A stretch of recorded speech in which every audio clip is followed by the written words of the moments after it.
here we are back with Nicole Matuska, and sorry for my finger there. So we were starting to talk about PE around the world, Nicole. What is PE like around the world, and what are some of the places that you've been that PE is like this that you're going to describe? Go ahead. Yeah, so as I was saying, it's super different where you go. But one common thing that I found is music, just like you all are doing at school. Is lots of kids are just so used to listening to music and dancing to music that music is a big part of PEs in a lot of places. And just the equipment that certain places use, depending on if you're in a small village where they don't have much money to buy or availability of really fancy PE equipment. I've seen some really creative ways that teachers and kids have created that equipment using old tires and different kind of stuff they found around nature that they can use to create different ways to play in school. So that is one of the cool things that I've seen, and is in different parts of Asia and Brazil. When we go to Brazil, you just see really creative ways that kids can and teachers can create equipment and create ways for kids to play when they maybe don't have a lot of money to put in real monkey bars or swing sets or fancy courts and things like that. So playing, you can play anywhere, and that's one of the big things that I've seen. That's interesting. You're making me think while we talk about this, and I remember when you worked in camp several years ago, we talked about this issue again about getting equipment to people that need it. Maybe we can have a discussion at some point about how our kids can participate in helping facilitate some of those other kids getting some things. Let's put that on the agenda for our next conversation. Right. Because I know our kids will want to help, just like you did when you were a kid and you felt that calling to go help girls around the world. I still love that story so much. But I think it's cool that in the absence of equipment and lots of things, music is there to kind of carry it along, isn't it? Yeah, for sure. I think sometimes here in the U.S. Sometimes we if we don't have the right piece of equipment, we kind of get lazy and say, oh, I can't do that, I don't have the skateboard, or I can't do that, I don't have cleats, I can't play. And I think it's great to see what other kids around the world do to remind ourselves that you can play with anything. Yes. And even if you just have a beat, you can move your body and be active. And it's just a great reminder that there are no excuses to get out there and move and play. You don't need anything to do that. So that is so cool and so true. I'm going to move on to the next question I had for you, and I think we're kind of talking about it right now, which was, what do you think PE should be in 2020? What are some of the important things PE should be about? Oh man. So I think PE is one of the most important subjects in school, because I think it has the ability to teach us so many cool things, and one of those big things I think is respecting each other, helping together, working as a team, respecting each other and how each person works. I think PE has, an incredible ability to bring people together, to teach them how to work together, to teach them how to achieve common things together on teams and as individuals. And, my dream would be to incorporate PE in every other class somehow. Yes. I think that would be awesome. I actually, a couple of years ago, came across a school that actually does that in Colorado, where they incorporate physical movement and PE in some way in every single class they do. That's part of their methodology, the way they work.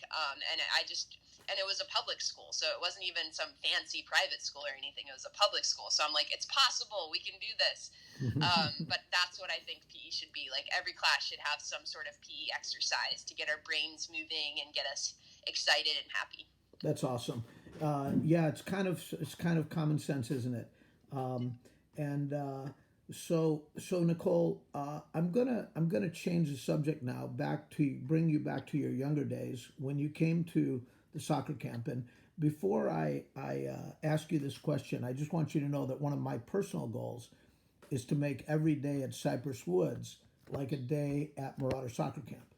And if I have that as a goal, as an overriding goal, I think that it'd be hard to go wrong. We have a great team at Cypress Woods of coaches, Coach Anderson, Coach Crispin, Clark, and Evans. They're all on board to make PE special. But I want you to go back to your younger days at camp, which is a lot like the kids you're talking to in our PE classes. When you came to camp, what do you remember from coming to camp? What things, does anything stand out in your mind? How much time do you have?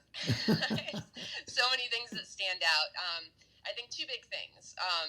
So one is I remember the day, the first day coming to camp from day one on, I never felt like a kid there. I always felt like, and Coach Harte, you mentioned this earlier, I always felt like all the coaches, you and everyone just treated us kids as normal people.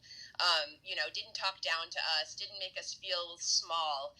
We were always empowered to make decisions, to, take over our own learning and development in camp. And it was so much fun.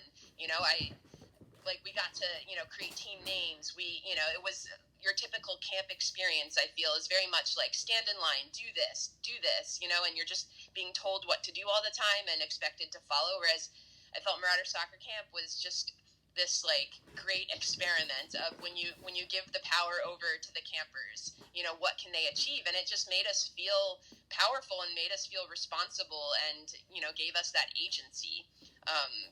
To actually move forward in our lives. So that was one thing. And the other thing was, I remember from day one walking into that camp, I was like, I'm going to be a camp counselor. That is my sole goal for this whole, camp experience. First it was the gopher. I wanted to be a gopher because that was kind of the stepping stone. And then the camp counselor, I just had so much respect and awe for them and what they did that I knew that was my destiny. And I wanted to do it so bad. And I got to, which was just incredible to then go on and coach at camp. So. That's awesome, Nicole. And then to take that on to the world stage like you've done, I just think it's just so cool. And I'm going to ask you. I didn't give you this question ahead of time to think about, but I often address the kids as future teachers of America. So I'll say future teachers of America, blah blah blah, whatever it is I'm going to say. So because there are some future teachers out there, future coaches, just like when you were at camp thinking of yourself as a future counselor. So what would you say to those same kids who are watching this that feel the way that you did when you were a kid?